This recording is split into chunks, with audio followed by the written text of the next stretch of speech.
5장 19절로 26절에 있는 말씀인데요. 19절로 26절에 있는 말씀을 한 절 한 절 교독해서 읽어보도록 하겠습니다. 제가 먼저 19절 읽겠습니다. 아브라함의 아들 이삭의 족보는 이러하니라. 아브라함이 이삭을 낳았고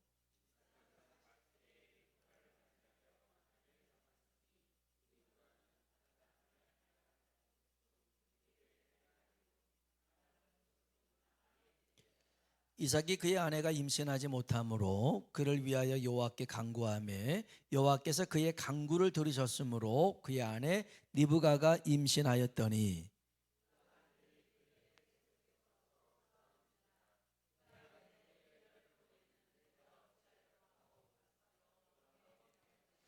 여호와께서 그에게 이르시되 두 국민이 내 태중에 있구나. 두 민족이 내 복중에서부터 나누이리라. 이 족속이 저 족속보다 강하겠고 큰 자가 어린 자를 섬기리라 하셨더라. 먼저 나온 자는 붉고 전신이 토록 같아 이름을 에서라였고 후에 나온 아우는 손으로 에서의 발꿈치를 잡았으므로 그의 이름을 야곱이라 하였으며 리브가가 그들을 낳을 때에 이삭이 60세였더라. 아멘, 아멘. 우리 한번 인사합시다. 하나님의 은혜가 당신에게 임하기를 원합니다. 당신에게 임하기를 원합니다. 한 번 더 하나님이 당신에게 복 주시기를 원합니다. 하나님이 당신에게 복 주시기를 원합니다. 아멘. 예전에 그 슈퍼맨이 돌아왔다라는 프로그램이 있었어요. 아빠가 아이들을 이렇게 양육하는, 그래서 쌍둥이를 양육하기도 하고 삼둥이, 뭐 대한민국 만세 이 아이를 키우는 그런 프로그램이 있었습니다. 신기한 것은 한날 한시에 태어났던 쌍둥이인데 한 아이는 아빠만 쫄쫄쫄쫄쫄쫄 따라다니는 아이가 있고 한 아이는 아빠를 도망쳐 다니는 아이가 있고 그러더라고요.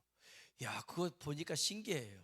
어떻게 똑같이 생겼어. 똑같은데 한 녀석은 아빠만 쫓아다니고 한 녀석은 아빠를 도망쳐 다니고. 그러면서 제가 아빠였더라면 아마 저를 따라다니는 애를 더 좋아했을 것 같은데, 뭐 TV에서 그런지 모르겠지만 이 아빠는 아무튼 이 두 아들을 그냥 똑같이 사랑하려고 애를 쓰는 모습이 훈훈하더라고요. 근데 오늘 우리가 읽은 이 말씀이 훈훈하게 끝나면 좋을 얘기 같은데 그런 얘기가 아니에요. 쌍둥이 얘기인데 이게 얼핏 이해가 안 가는, 그러면서 마음이 불편해지기도 하는 내용이 오늘 말씀에 있는 내용입니다. 이삭이 아들을 낳았어요. 쌍둥이를 낳았죠. 에서와 야곱입니다. 그런데 하나님께서요, 이 자녀들이 태어나기 전부터 선한 일도 악한 일도 하지 않은 상태에서 하나님이 선택을 하셨어요. 야곱을 선택하고 에서를 선택하지 않습니다. 그리고 이 야곱은 하나님의 백성이 되게 하고 에서는 하나님께 버림받는, 그렇게 선택을 하십니다. 다시 얘기합니다. 아이들이 태어나기도 전입니다. 아무 일도 하지 않았습니다. 그럼에도 불구하고 하나님은 이 자녀들을 향한 계획을 각각 가지고 계셨더라는 거예요. 이것을 선택교리, 예정이라고 합니다. 장로교에서는 이 예정 이렇게 이제 얘기를 하는데 이미 하나님이 미리 정해 놓으셨다, 이런 거였습니다. 그러니까 하나님이 이 사실은 그렇죠. 뭐 우리가 태어나기도 전에 하나님께서는 우리를 구원하실 계획을 세워 놓으신 줄로 믿습니다. 세워놨죠. 우리의 행위로 구원한 건 아니니까. 그런데 정말 오늘 말씀을 보면 좀 속상한 게 뭐냐면 우리의 의사와 상관없이 하나님이 다 결정이 났다라는 거예요. 그러면 사람이 뭘 딱히 뭐 할 필요가 없잖아요. 하나님이 막 구원 얻을 사람 정해놓고 구원받지 못할 사람 정해놔 버렸더라면, 우리가 굳이 뭐 힘쓰고 애쓰려고 하지 않아도 구원 얻기로 작정됐다면 그냥 될 것이고, 아무리 착하고 살려고 애를 써도 구원 얻기로 작정하지 않았더라면 버림받는, 이건 굉장히 우리에게 불편함을 줄 수 있는 내용입니다. 그런데 이제 이따가 볼 건데요, 이것을 하나님의 은혜적인 은혜라는 관점으로 보면 인간이 얼마나 타락한 본성을 지닌 죄인이었는가, 이걸 보면 이해가 가요. 그건 좀 이따 얘기하고요. 먼저 우리가 생각해 볼 게 있는데, 이삭과 리브가의 결혼입니다. 우리는 지난 시간 창세기 24장에 하나님이 어떻게 이 리브가를 만나게 하고 리브가를 통해서 다시금 이삭과 리브가가 결혼하고 그 가정이 이삭의 마음이 상심받았던 마음이 사라지고 믿음이 가정에 세워진 것을 우리는 창세기 24장에서 볼 수가 있었어요. 이삭의 결혼은 하나님이 예비하신 거였거든요. 하나님이 축복하셨어요. 그런데 하나님께서 축복하신 가정에도 따라합시다, 문제가 있더라. 뭐가 있어요? 하나님이 분명 축복하셨거든요. 우리 봤잖아요. 그 종 엘리에셀을 보내가지고 기가 막히게 착착착 해가지고 니브가 만나서 돌아왔던 이런 축복받은 발걸음인데도 불구하고 뭐가 있더라고요? 문제가 있어요. 어떤 문제가 있었냐면, 이 가정에는 결혼한 지 20년 동안 자녀가 없었어요. 20년 동안 불임 가정이었어요. 이삭이 40살에 결혼합니다. 20절에 보면요, 이삭은 40세의 리브가를 맞이하여서, 그리고 26절에 보니까 리브가가 그들을 낳을 때 이삭이 60세였더라. 그러니까 20년 만에 자녀가 생긴 겁니다. 여러분, 20년이라고 하니까 남 얘기니까 그럴 수 있겠지 하지만, 여러분 생각해 보세요. 결혼했는데 20년 동안 자식이 없어요.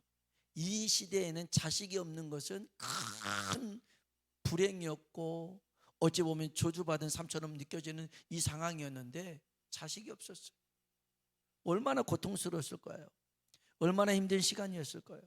자, 기억해야 될 것은 이 결혼은 하나님이 반대한 결혼을 억지로 성사시킨 결혼이 아니었다니까요. 하나님이 축복하고 하나님이 계획한 결혼이었는데도 불구하고 어려움이 있었어요. 문제가 있었어요.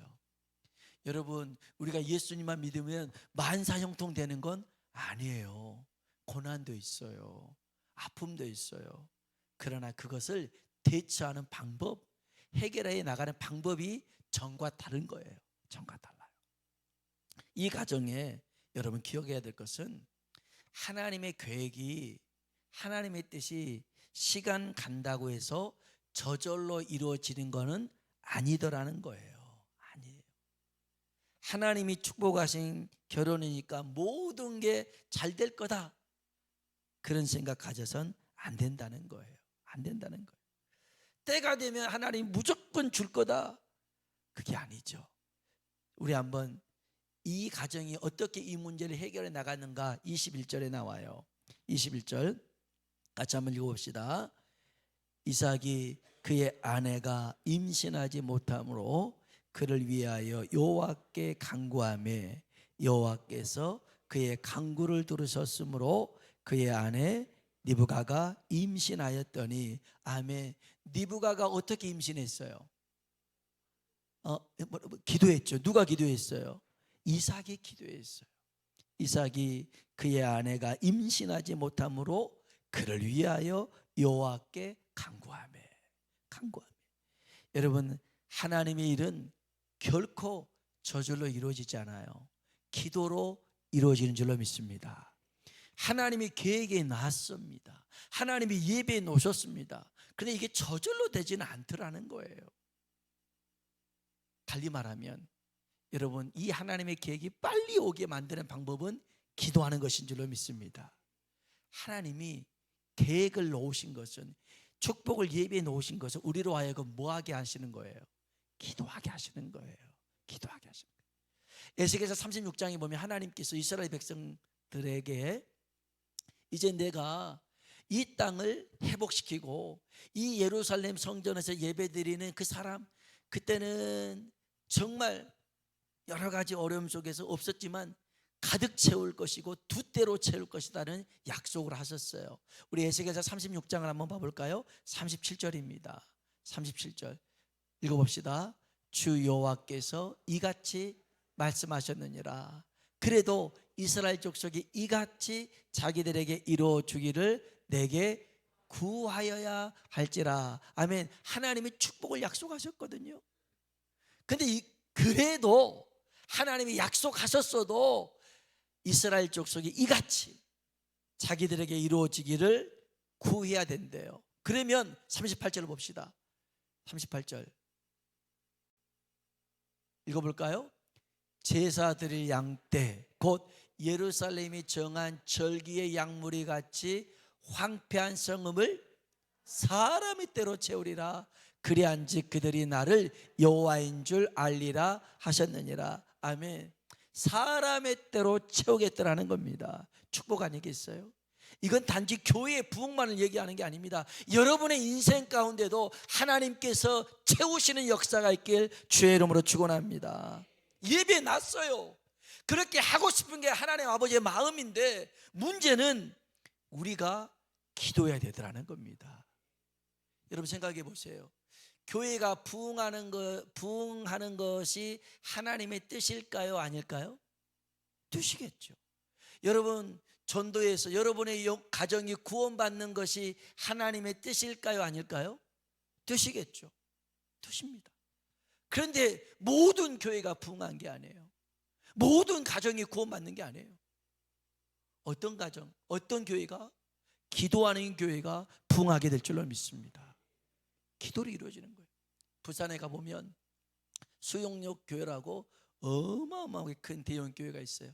한번 그 옆을 지나가 봤는데요, 한 블록을 다 지나가도 교회가 그 교회가 이렇게 빙 둘러 있더라고요. 그 교회를 개척했던 분이 정필도 목사님이라는 분이에요. 이분이 경기 중고등학교를 나와가지고 서울대를 나와가지고 다시 신학을 해가지고 이렇게 했는데 아무튼 간에 이 부산에서는 대형 교회가 없는 그런 거 있는데 서울에서 멀리 떨어진 복음화 유리 저조한 곳에 내가 개척을 해가지고 하겠다 그런 마음을 가지고 나갔어요. 그래가지고 교회를 크게 부흥시키고 이분 돌아가셨는데, 이분이 교회는 무릎으로 세워진다라는 책을 썼어요. 교회는 무릎으로 세워진다. 그러면서 수많은 분들이 이 정필도 목사님을 기억할 때 이분은 기도하는 목사님이었는데 이분이 잘하는 말이 있었어요. 한번 따라해 봅시다. 엎드리는 곳에 길이 있다. 아멘. 엎드리는 곳에 길이 있더라는 거예요. 왜 나한테는 길이 없어요? 하지 마시고 엎드리세요.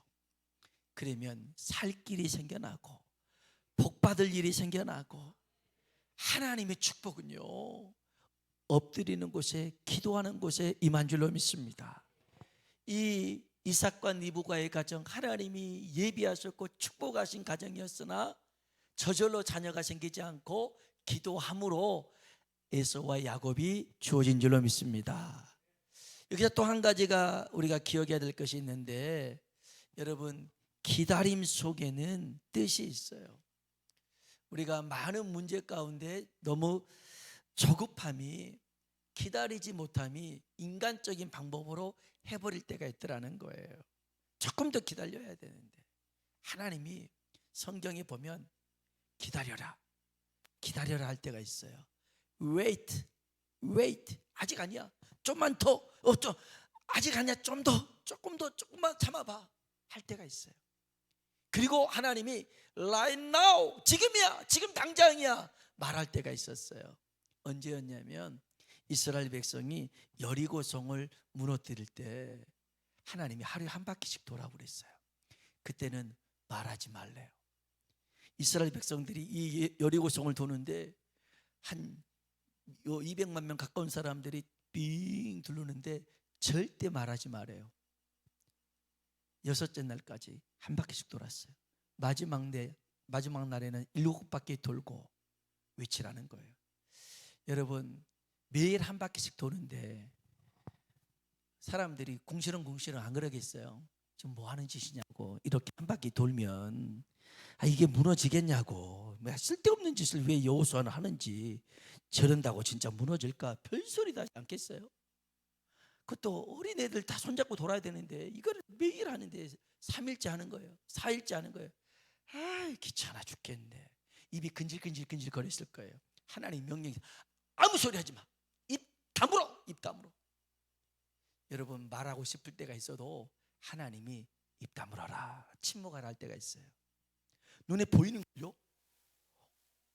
말해주고 싶은데요? 그래, 입 다물어라 할 때가 있어요. 내가 말하고 싶을 때 말하잖아요. 아무런 역사가 일어나지 않아요. 근데 하나님이 말씀하라고 할 때가 있어요. 7바퀴를 돌고 외쳐라, 여리고 성아 무너져라 외치라 했어요. 그랬더니 아무 짓도 안 했어요. 그냥 하루에 한 바퀴씩 마지막 날 7바퀴 돌면서 외치기밖에 안 했어요. 그런데 여리고 성이요, 외벽이 있고 내벽이 있는데 이 외벽이 탱크가 지나갈 만큼 이만큼 폭이 더 넓은 성이었어요. 이게 무너져라 한다고 무너지겠습니까? 무너질 때도 놀랍게 이게 바깥쪽으로 무너지는 게 아니라 안쪽으로 무너졌더라는 거예요. 바깥쪽으로 무너졌으면 이스라엘 백성들 깔려 죽을 판인데 안쪽으로 무너져가지고 이스라엘 백성은 아무도 죽지 않았어요. 하나님이 하신 거예요. 여러분, 하나님이 잠잠하라 할 때는 잠잠해야 돼요. 거기 하나님의 뜻이 있어요. 입이 막 간지러워도 막 말해주고 싶어도 wait 기다려. 그럴 때는 참는 거예요. 그리고 하나님이 지금이야 외쳐 할 때는 외쳐야 되는 거예요. 그럴 때 기적이 일어날 줄 믿습니다. 기다리면 하나님의 뜻이 있어요. 예레미야 예가 3장 26절에 보니까 이런 말씀이 있어요. 한번 읽어볼까요? 사람이 여호와의 구원을 바라고 잠잠히 기다림이 좋도다. 아멘. 사람이 하나님의 구원을 바라보고 잠잠히 기다리라는 거예요. 믿음을 다른 말로 하면 기다림입니다. 하나님의 약속을 기다리는 거예요. 기다리는 거예요. 그래서 여러분, 하나님이 더 급하죠. 여러분의 가정을 구원하고 싶은 마음이 하나님이 더 클 겁니다. 근데 하나님의 때가 있어요. 그래서 여러분, 포기하지 말고 잠잠히 하나님을 바라보며 기도하는 우리가 되길 주의 이름으로 축복합니다. 자, 이런 리브가의 가정에 하나님이 이삭의 기도를 통해서 이제 그 야곱과 에서를 주시는데 어떤 말씀하시냐면 23절 한번 봅시다. 23절 읽어볼까요? 여호와께서 그에게 이르시되 두 국민이 내 태중에 있구나. 두 민족이 내 복중에서부터 나누이리라. 이 족속이 저 족속보다 강하겠고 큰 자가 어린 자를 섬기리라 하셨더라. 아멘. 한 배에서 태어났어요. 그럼에도 두 국민으로, 두 민족으로 나누어질 거래요. 큰 자가, 형이 어린 자, 동생을 섬긴다는 거예요. 아까도 얘기했지만 아니 얘네들이 뭘 했길래요? 뱃속에서 야곱은 기도했고 에서는 기도 안 해서 그런 거예요? 그게 아니라니까요. 하나님이 이렇게 결정을 해놨어요. 우린 이게 좀 납득하기가 어려워요. 이건 좀 불공평한 선택 아닐까요? 생각이 들 수 있어요.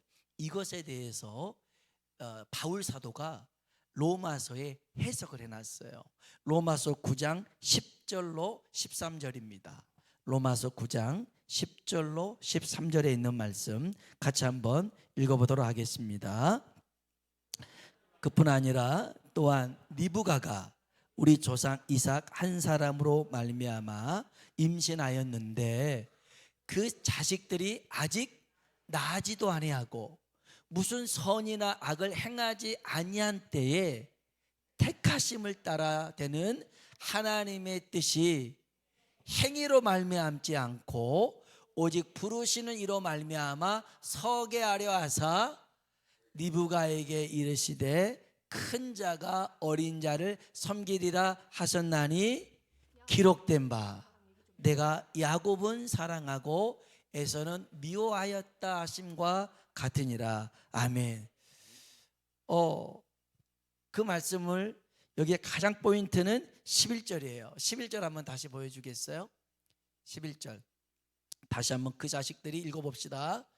그 자식들이 아직 나지도 아니하고 무슨 선이나 악을 행하지 아니한 때에 택하심을 따라 되는 하나님의 뜻이 행위로 말미암지 않고 오직 부르시는 이로 말미암아 서게 하려 하사. 아멘. 누가 택하셨대요? 하나님이 택하셨다는 거예요. 그들의 행위대로 하지 않고 하나님이 그렇게 선택하시고 부르셨더라는 것입니다. 그러면 이 하나님의 선택이 불합리하느냐 불의한 일이냐? 그렇지 않대요. 어떻게 해요? 봅시다. 14절입니다 로마서 9장 14절 읽어볼까요? 그런즉 우리가 무슨 말을 하리요? 하나님께 불의가 있느냐? 그럴 수 없느니라. 이렇게 해서 하나님 앞에 이거는 말도 안 돼요 라고 말할 수 없다라는 것입니다. 왜요? 15절 읽어봅시다. 모세에게 이르시되 긍휼히 여길 자를 긍휼히 여기고 불쌍히 여길 자를 불쌍히 여기리라 하셨으니. 아멘. 하나님은 긍휼히 여길 자를 긍휼히 여길 수 있어요. 불쌍히 여길 사람을 불쌍히 여길 수 있습니다. 그렇게 할 수 있는 하나님이에요. 18절 한번 봅시다. 읽어봅니다. 그런즉 하나님께서 하고자 하시는 자를 긍휼히 여기시고 하고자 하시는 자를 완악하게 하시느니라. 아멘. 아멘. 하나님께서 긍휼히 여길 자를 선택하시고 또 완악하게 하실 자를 선택했대요. 그러면 자꾸 아까도 얘기했지만 이해가 안 되잖아요. 딱 한 가지로 정리할 수가 있어요. 자, 인간의 본성이 뭐냐는 겁니다. 모든 인간은 어떤 존재냐? 로마서 3장 10절로 11절 봅시다. 오늘 말씀의 핵심이 이겁니다. 로마서 3장 10절로 11절 읽어봅시다. 기록된 바 의인은 없나니 하나도 없으며 깨닫는 자도 없고 하나님을 찾는 자도 없도다. 아멘. 아멘. 자, 이 세상에 의인은 있어요, 없어요? 하나도 없어요. 하나도 없어요. 모든 사람이, 로마서 3장 23절에는 모든 사람이 죄를 범하였음에 하나님의 영광에 이르지 못한다는 겁니다. 모든 사람이 다 죄인입니다. 모든 사람이 다 죄인이에요. 시편 51편 5절에는 다윗이 이런 고백을 합니다. 읽어봅시다. 내가 죄악 중에서 출생하였으며 어머니가 죄 중에서 나를 잉태하였나이다. 아멘. 무슨 말이냐? 내가 죄악 중에서 출생했습니다. 나는 죄인으로 태어났더라는 겁니다. 여러분, 모든 사람이 다 죄인입니다. 아멘입니까? 모든 사람이 다 죄인이에요. 달리 말하면 이 세상에 있는 모든 사람은 다 구원받을 수가 없는 존재였어요. 그런데 하나님이 그 중에서 구원받기로 얻기로 작정된 자를 선택하시고 예정하셨고 때를 따라 부르셨더라는 거예요. 여러분, 이건 은혜죠. 이건 하나님이 불의한 게 아니라 모든 사람이 다 멸망받을 일인데 하나님이 그 중에서 구원 얻을 자를 예정하시고 선택해서 불러서 구원하셨더라는 거예요. 그럼 하나님 나쁜 사람이네요. 다 구원하셔야지. 여러분, 그렇게 말할 수가 없어요. 그렇게 말할 수 없어요. 여기서 건져내셔서 불러주신 것이 뭐다? 하나님의 은혜라는 거예요. 여러분, 그래서 우리는 하나님의 은혜로 구원받은 줄로 믿습니다. 예전에 이런 일이 있었어요. 그 외국 항공 그 비행기에서 있었던 일인데, 이렇게 비행기 이제 자리에 어떤 여자가 앉았는데 옆좌석에 흑인 남자가 앉은 거예요. 그래서 승무원을 불러요.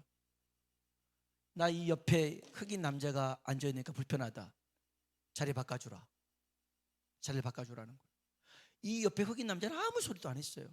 근데 단지 흑인이 옆에 있다라는 이 사체만으로 막 싫다고 막 그냥 사람들 막 소리를 지르면서 승무원한테 땡깡을 부리는 거예요. 바꿔줘라 바꿔줘라. 기분 나쁘다. 어떻게 나를 이런 인간하고 같이 옆자리에 앉혔냐 막 화를 낸 거였어요. 그래서 이제 막 승무원들 다 나와가지고 얘기를 하면서 이 옆에 앉아있던 흑인한테 이렇게 얘기합니다. 죄송합니다. 불편하시더라도 자리를 좀 옮기셔야 될 것 같습니다. 저 앞에 비즈니스석으로 가시죠. 요 자리는 이코노믹 자리였거든요.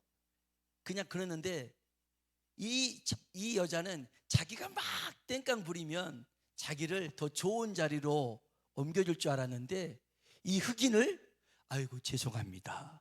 어떻게 이런 여자 옆에서 당신을 앉혀서 갈 수가 있겠습니까? 속으로 겉으로 얘기하면 또 난리치니까 그러면서 1등석으로 가시죠. 일반석에서 1등석으로 옮겨줬어요.